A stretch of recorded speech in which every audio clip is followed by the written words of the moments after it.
बर्तमान देखु सुभद्रा योजना को नहीं बहुत बड़ा गोटे अपडेट सामना को आछि। जो मैंने सुभद्रा योजना रे बिना इतिहास देके आवेदन करछन्ते सेमाने अक्टोबर 9 तारिख रे सुभद्रा योजना अधीन रे जो द्वितीय पर्यायर टंका आछि से द्वितीय पर्यायर टंका सेमाने पाई परिबे कि नाही एवं सेमानकु ए द्वितीय पर्यायर टंका पाइबाकु हेले कोन सब करबाक पड़िबो, सेमानकु आउ थरे आवेदन करबाक पड़िबो कि सेमानकु ई केआसी करबाक पड़िबो, जहाँकि आपमनकु मु ए वीडियो माध्यम रे पूरा डिटेल जणेबी। सेथिपाई वीडियोटी को शेष पर्यंत देखंतु। ता पूर्व वीडियो को गोटे लाइक कर दियंतु एवं जो मैंने चैनल को नुआ आसथिबे चैनल को सब्सक्राइब करके पाखर थिबा बेल आइकन को क्लिक करके ऑल नोटिफिकेशन ऑन कर दियंतु।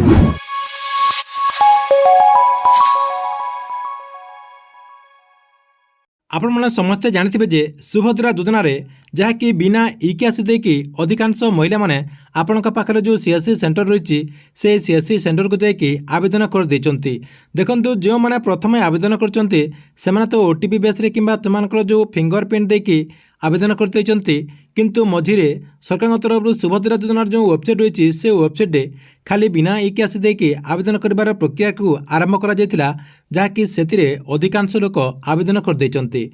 तेबे जो माने सेही टाइम रे आवेदन करचंती सेमानकु ई केआसी देबाक पड़िबो कि सेमाने आउ थरे नुआ आवेदन करिवे, ए नै बहुत बड़ा गोटे अपडेट सामना को आछि, जहाँकि आपमनकु मु ए वीडियो माध्यम रे पूरा डिटेल जणेबी। एहा सहित आपमने ए वीडियो माध्यम रे जानि परिबे जे अक्टोबर 9 तारिख रे सुभद्रा योजना जो द्वितीय पर्यायर टंका आछि ए द्वितीय पर्यायर टंका आपमनकु पाइबाक हेले जो माने आपनकर जो बिना इतिहास देकी आवेदन करचंती सेमाने एथर टंका पाई परिबे कि नाही, जहाँकि आपमनकु मु ए वीडियो माध्यम रे पूरा प्रूफ सहित जणेदेबी।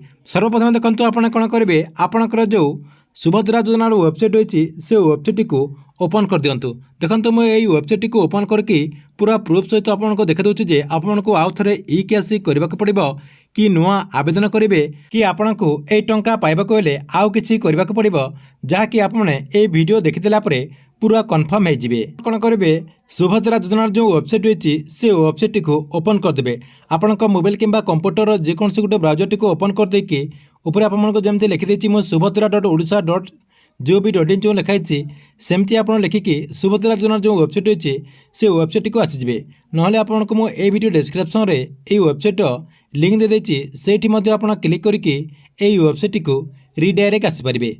देखंतु ये वेबसाइट को आसीगला आपण कौन करेंगे ऊपर देखंतु आपनकर जो अधिकारी लॉगिन रही अधिकारी लॉगिन रे आपण क्लिक करदे। देखंतु मुझे क्लिक कर दूची। एठी क्लिक करदेला परे आपनक सामने एमती गोटे पेज ओपन हो ओपन हो गला परे जदि आपनक पाखरे सीएससी आईडी रही किंबा आपनकर जदि मो सेवा केंद्र रही ताहले आपण एठी लॉगिन करि परिबे।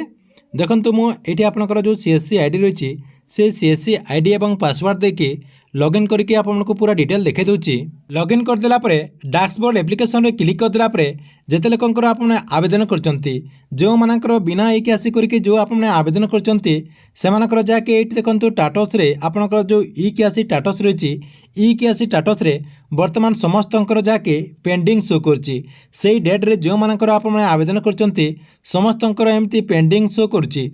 एबे किंतु से समस्त हिताधिकारी मानक पई बहुत बड़ा गोटे खुशी खबर आछि जो माने बिना इतिहास रे मध्य आवेदन करचंती सेमानकर मध्य वर्तमान सक्सेसफुली शो करची। एठी आपण साइट देखि पारथिबे जो माने से डेट रे मध्य आवेदन करचंती समस्तंकर सक्सेसफुली आपनकर कंप्लीट हो जायछि। ताले आपण एठी समस्त जानि पारथिबे जे आपनको आउ इतिहास करबाक पड़िबनी। आपनकर जो सीएससी सेंटर रही से सीएससी सेंटर को जाके आउ थे आपको नुआ आवेदन करबाक पड़िबनी कि आपको आउ इतिहास करबाक पड़िबनी, जहाँकि आपने मध्य आपनकर जो द्वितीय पर्यायर टंका अच्छे जहाँकि आपनकर जो अक्टोबर 9 तारिख रे सुभद्रा योजना जो द्वितीय पर्यायर टंका आसीबो ए द्वितीय पर्यायर टंका आपने मध्य पाई परिबे।